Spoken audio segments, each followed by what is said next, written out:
Hi friends, இப்போ இன்றைக்கி இந்த பதிவில் என் மாடி தோட்டத்தில் இருக்க செடிகளெல்லாம் வெயிலிருந்து காப்பாற்றுறதுக்காக க்ரீன் ஷேட் நெட் போட போகிறோம். அதுக்கு எல்லா செடிகளையும் ஓரமாக ஒதுக்கிட்டு சுத்தம் பண்ணி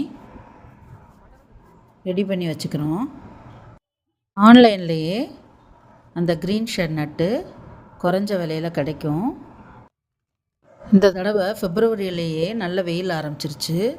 இந்த செடிகள் எல்லாம் அடுத்த சீசனுக்கு காப்பாற்றி கொண்டு வரணும்னா குறைந்த வெயில் படுற இடத்துல வைக்கணும். பாருங்கள், நல்லா பேக் பண்ணி அனுப்பியிருக்காங்க. நல்லா வளையும் குவாலிட்டியாக தான் இருக்குது. என் மகன் ஏறி கட்டிகிட்டு இருக்கான் பாருங்கள். ஏதோ தெரிஞ்ச அளவு கட்டியாச்சு. ஒரு 3 மாதத்துக்கு இந்த செடிகளெல்லாம் அதிக வெப்பம் தாக்காமல் பாதுகாத்துட்டோம்னா அடுத்த சீசனுக்கு நல்ல விளைச்சல் கொடுக்கும். எல்லாமே பூச்செடிகள் தான். காய்கறி செடியெல்லாம் அறுவடை முடிஞ்சிருச்சு.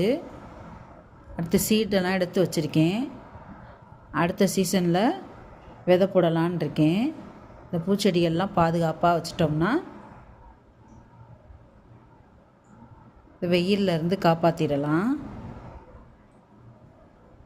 இதை பார்த்துட்ருக்க நீங்கள் யாராவது மாடித்தோட்டம் வச்சுருந்தீங்கன்னா நீங்களும் நிழல் படுற இடத்துல எல்லா செடிகளையும் வச்சுருங்க. அப்போ தான் அதிக வெயில் பட்டு செடிகள்லாம் கருகாமல் இருக்கும். செம்பருத்தி, மல்லிகைப்பூ இந்த மாதிரியான செடிகளுக்கெல்லாம் வெயில் அதிகம் தேவைப்படும். அதை நிழலில் வைக்கணும்னு அவசியம் கிடையாது. அதிக வெயில் தேவைப்படாத செடிகளை மட்டும் நிழலில் வச்சா போதும். இந்த பதிவு உங்களுக்கு பிடிச்சிருந்தால் லைக் பண்ணுங்கள், ஷேர் பண்ணுங்கள், சப்ஸ்கிரைப் பண்ணுங்கள். தேங்க்ஸ் ஃபார் வாட்சிங்.